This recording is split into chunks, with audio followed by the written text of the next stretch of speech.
పెళ్ళైనా పండగైనా వేడుక ఏదైనా పట్టు చీరల ప్రత్యేక వేదిక వారాహి సిల్క్స్.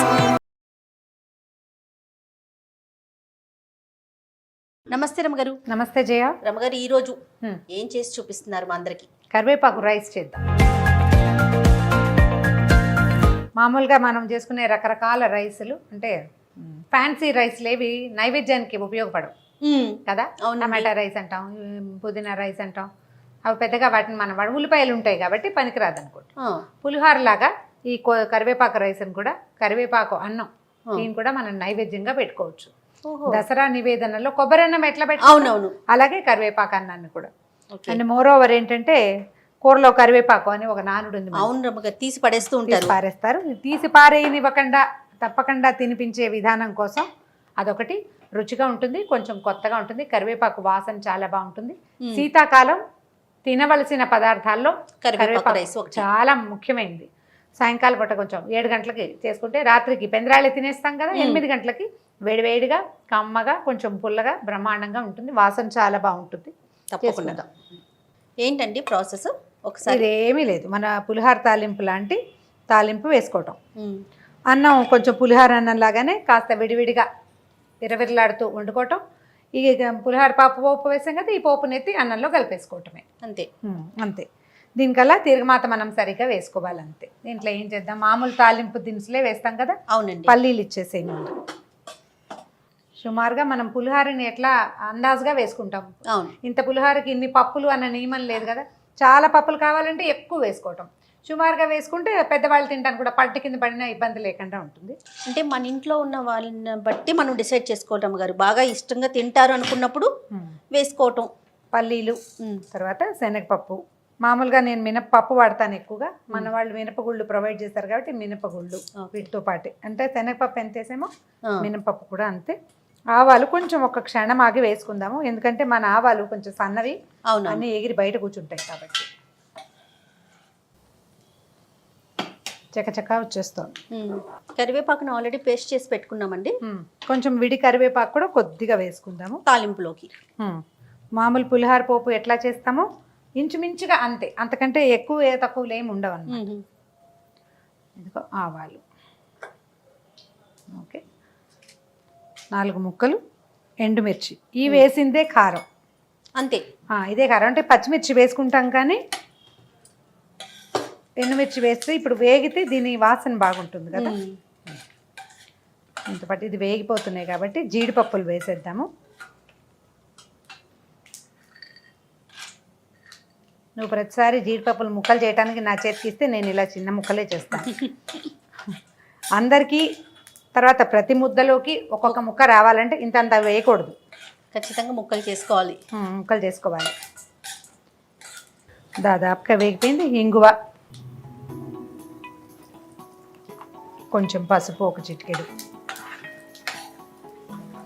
ఇంగువ వాసన వస్తుంది చూసారా? వస్తుందండి. సాధారణంగా నూనెలో వేస్తే పసుపు దాంట్లో ఉన్న కర్క్యూమిన్ అనేది కరెక్ట్గా ఈవెన్గా స్ప్రెడ్ అవుతుంది, అన్నానికి పడుతుంది. ఏంటిదండి? పచ్చిమిర్చి, కొంచెం కరివేపాకు. చిటిపట్లాడుతుంది కదా. ఇప్పుడు కరివేపాకు ముద్ద వేసేద్దాం ఇందులో.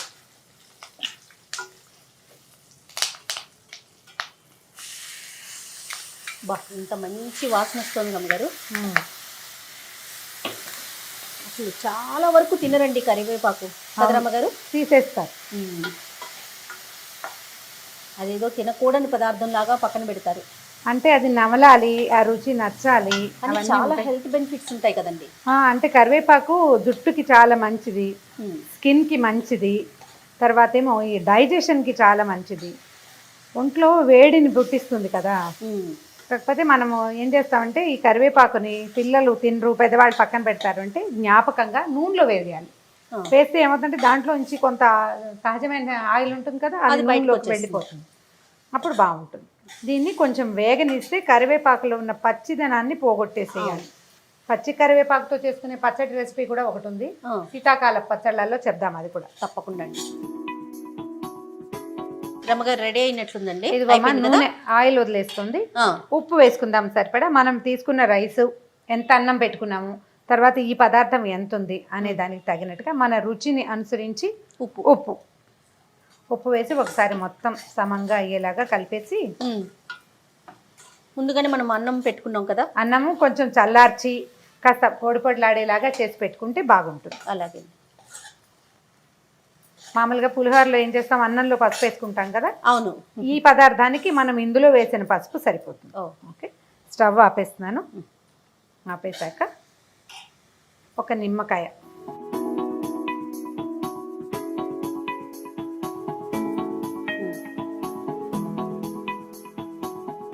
నిమ్మరసం వేసేసాం కదా.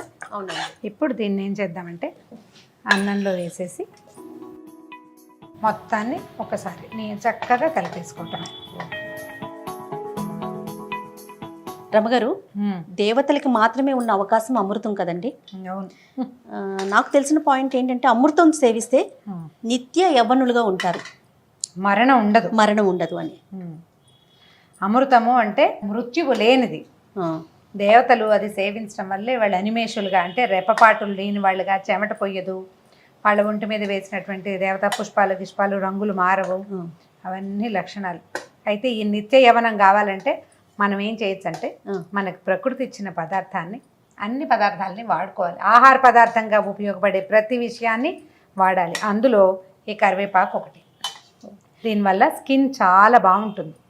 ఇప్పుడు మనం మన ఆహారంలో చూడు కరివేపాకు, కొత్తిమీర, పుదీనా, అల్లము అవన్నీ వాడుకుంటామా? అవునండి. వాటిని తీసి పారేయకూడదు, మానేయకూడదు. ఇలాంటి పదార్థాలు తీసుకోవటం వల్ల ఎక్కువ కాలం ఆరోగ్యంగాను యవ్వనంగాను, కొంత అంటే యంగ్నెస్ ఉంటుంది ఎంతో కొంత. మనం ఉన్ననాళ్ళు హెల్తీగా ఉండాలి కదా, మన పని మనం చేసుకుంటూ. అవునండి. దానికి ఇలాంటి పదార్థాలు ఉపయోగపడతాయి. అంటే మనం కొత్త కొత్త రెసిపీలు, ఏ రకమైన ఫుడ్ అంటే హెల్తీ థింగ్స్ లేనివి, ఫుడ్ వాల్యూ లేనివి ఎక్కువ వాడేస్తున్నాం ఇవాళ రేపు. అయితే ఎక్కువ ఫుడ్ వాల్యూ ఉండి స్కిన్కో లోపల ఉన్న శరీర భాగాలకో ఉపయోగపడే వస్తువుల్ని తప్పకుండా వాడాలి. దానికి ఈ పాతకాలపు పద్ధతి వంటలు ఎక్కువ ఉపయోగపడతాయి. ఇప్పుడు ఇందులో ఉన్న ఫుడ్ వాల్యూ నేను నీకు ఇన్ని క్యాలరీలు ఉన్నాయి, ఇంత ఐరన్, ఇంత నేను చెప్పలేను. కానీ ఇందులో ఉన్న ఆరోగ్య రహస్యం ఏమిటి అనేది వాడే వాళ్ళకి తెలుస్తుంది. 4 సార్లు చేశాక అర్థమవుతుంది మనకి. తప్పకుండా. అందుకే మనం తినే ఆహారాన్ని అమృతం లాగా ఉంది అని అమృతంతో పోల్చుకుంటాం. అదే. ఇంకొక బౌల్లో పెట్టుకుందాం రమ్మగారు. పెడదామమ్మా.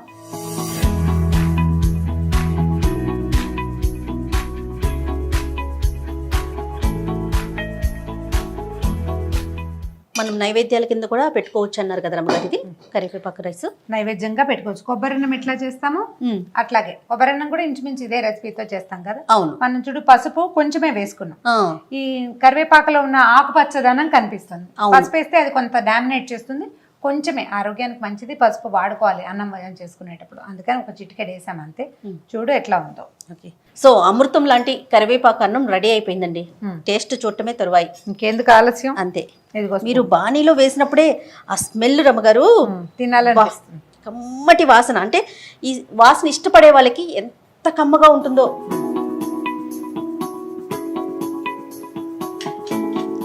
రొటీన్ డైలాగ్ అనుకోవద్దు, అద్భుతం. అమృతం కూడా సరిపోదేమో అనిపించింది నాకైతే. చేసి చూడండి. ఇందులో మనం చిన్న చిన్న మార్పులు మనం ఎవరికి కావాల్సిన వాళ్ళు చేసుకోవచ్చు. పప్పులు తగ్గించవచ్చు, పెంచవచ్చు. నిమ్మరసం పెంచవచ్చు, తగ్గించవచ్చు. మీరు ఏది మార్పు చేసినా మెయిన్ ఇంగ్రీడియంట్స్ అంటే ఇవే అంతే. ఇందులో చిన్న చిన్న మార్పులతోటి చక్కగా చేసి పెట్టండి. పిల్లలకి బాక్సుల్లో పెట్టచ్చు, పెద్దవాళ్ళకి లంచ్గా ఇచ్చేయచ్చు, ప్రసాదంగా చేసుకోవచ్చు. శీతాకాలపు సాయంకాల వేళ అన్నం తినాలనుకునే వాళ్ళకి కరివేపాకు అన్నం ద బెస్ట్ అన్నం. థ్యాంక్ యూ రమ్మగారు. ఇంకొక రెసిపీతో మళ్ళీ కలుద్దాం. ఓకే జయ. ఇది రమ్మగారు మనకు చేసి చూపించారు చక్కటి కరివేపాకు అన్నం. మనం దీన్ని రకరకాలుగా వాడుకోవచ్చు. రమ్మగారు చెప్పేశారు ఆల్రెడీ. నైవేద్యంగా కూడా పెట్టుకోవచ్చు. సో చక్కగా దొరుకుతుంది, ఈజీగా అయిపోయే రెసిపీ. డెఫినెట్గా మీరంతా కూడా ట్రై చేయండి. ట్రై చేసిన తర్వాత కామెంట్ రూపంలో మాకు తెలియచేయండి ఎలా ఉందని. ఇక ఈ వీడియో కనుక మీకు నచ్చినట్లయితే లైక్ చేయండి, షేర్ చేయండి. మరిన్ని ఇంట్రెస్టింగ్ వీడియోస్ కోసం మా ఛానల్ని సబ్స్క్రైబ్ చేసుకోండి.